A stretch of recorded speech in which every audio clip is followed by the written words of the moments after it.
déficit, esa inclinación por la carencia, hace que eso influya en la manera como entendemos los problemas.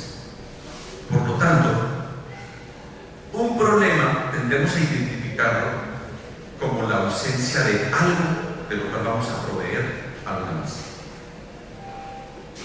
Claro, si un país es subdesarrollado, o sea, esto no es nuevo.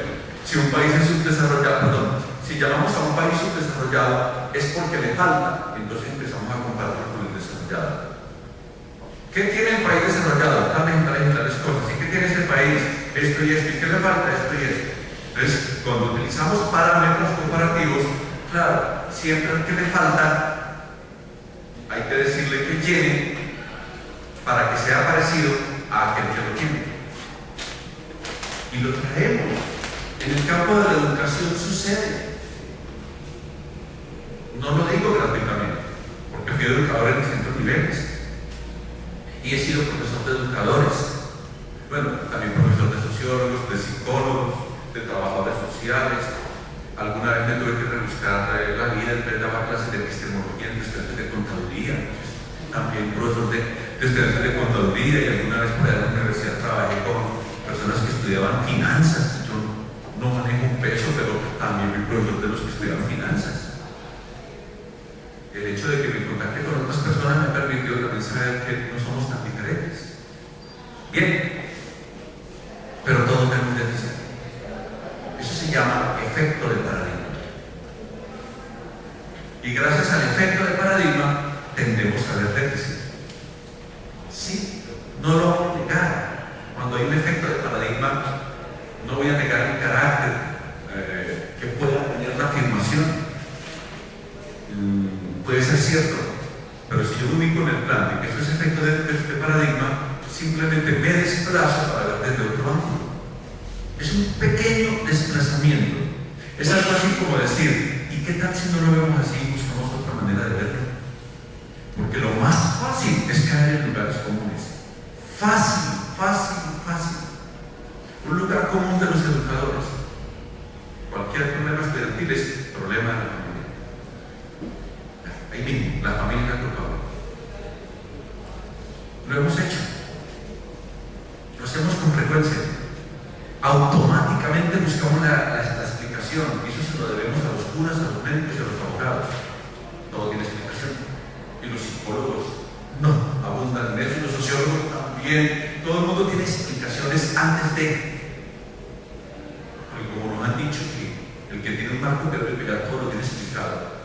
Pero cuando nosotros tenemos una responsabilidad social con nosotros, las explicaciones no pueden ser a priori.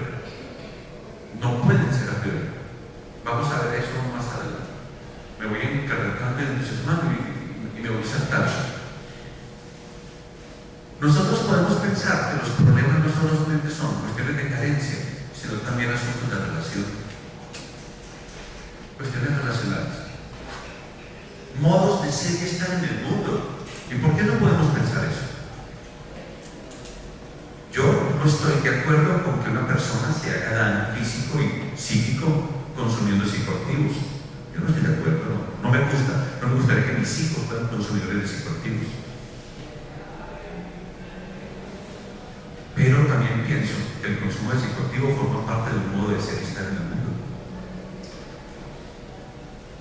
¿Qué tal que nos preocupáramos por entender esos otros modos de ser y estar en el mundo diferente a los nuestros y no como carencias? Es que como el papá los abandonó, volvemos a la carencia. Y a los que no abandonó y no son consumidores. Es que tiene baja autoestima, volvemos a la carencia. Estamos mecanizados para ver carencias, pero podemos ver muchas otras cosas. Como decía una revista, yo creo que aquí el Señor tal vez ya habrá tocado cuando era joven ver esa revista, no circuló mucho. El compañero que es sociólogo, pues, alguna vez ya hablaron, pero no es de esa época. Una revista fundada por García Márquez y Transborda y otra cantidad de intelectuales en Colombia en los 70, llamada Alternativa, una revista de la izquierda democrática, decía: atreverse a pensar es empezar a luchar. Pero atreverse a pensar también equivale a desmarcarse de lo que siempre se ha pensado. Podemos hacerlo. El tercer elemento que me voy a referir es al de síntomas. Yo clínicamente no sé qué son síntomas. ¿Listo? Puedo confundir síntoma con signo, con síndrome, porque no es mi campo de dominio. Pero quiero entender síntomas en este momento como las manifestaciones del problema, y por ende síntomas y problema no son iguales. Y en ocasiones podemos confundir y decir tal problema y no es un problema ni lo que es un síntoma. Es algo así como que dijéramos la punta del iceberg, ¿no? Como para utilizar una metáfora. Si vemos algo, vemos la punta del iceberg, ¿vale? Pero no hay problema. Y una disertación, una reflexión que debemos hacer, necesaria de hacer cuando estamos tratando de definir un problema, es no confundir los síntomas del problema con el problema. Pero tampoco podemos confundir las causas del problema con el problema. No podemos entonces confundir ni las causas del problema, ni los síntomas del problema con el problema. Ahora, eso depende del sumo. Yo puedo suponer que, según mi ángulo, puedo suponer que lo que de un lado veo como causa, lo puedo ver desde otro ángulo como problema. ¿Sí? Eso es posible. No estaríamos cerrados, porque el problema no es. Dicho en otras palabras, no existe una entidad sustancial que se llame problema. Existe un acto, vamos a llamarlo ahora cognitivo, un acto cognitivo de nosotros que define algo como problema. El problema no es. Entonces, de ahí que puede que confundir, o puede que no se confunda, sino que se llame, se elija, se escoja la causa del problema como el problema. Si es así, en la medida de lo posible, ojalá tengamos claro eso. Pero lo otro es el contexto. Admitiendo la existencia de problemáticas y admitiendo la existencia de situaciones problema, es decir, situaciones que merecen una intervención, situaciones que merecen un mejoramiento, ninguna de ellas sería posible de que existiese si no definimos un contexto en el cual pudiéramos localizar, ubicarlo, cambio la palabra localizar, ubicarlo y entenderlo. Para nosotros es un problema hablar de contexto. De verdad es exageradamente problemático, porque nosotros en los campos profesionales, lo distingo de la vida cotidiana, abusamos del lenguaje porque no tenemos cuidado del rigor en su uso. Y normalmente decimos todo, reconocemos, claro, el contexto influye. No, sí, claro, hay que pensar en el contexto. Sí, el contexto por aquí, el contexto por allá, y bueno, se va a convertir en una especie de prostituta de nuestro lenguaje. Porque lo manoseamos, al igual que la palabra problema. Yo no sé, no voy a decir cuál debe ser el verdadero, el único, el adecuado, el exitoso uso del término contexto. Ni más faltaba.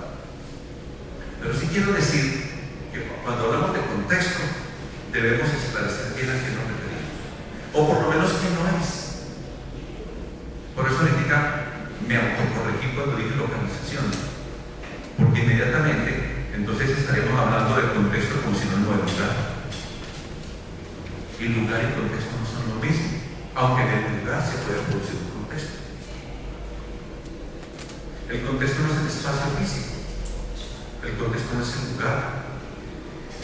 Si nosotros así pensáramos, no tendríamos en cuenta todo lo que se produce en el lugar, por nuestra presencia, por nuestra ausencia. Yo acostumbro a poner un ejemplo.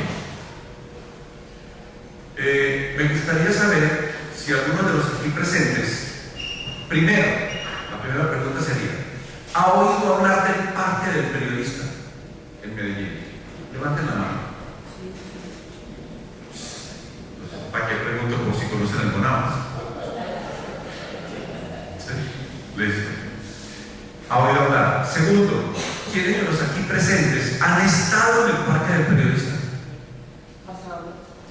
Han estado, se han ubicado allí y se han concentrado allí y han repartido allí.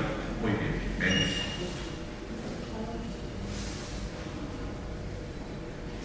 Levanten la mano de los que han estado allá.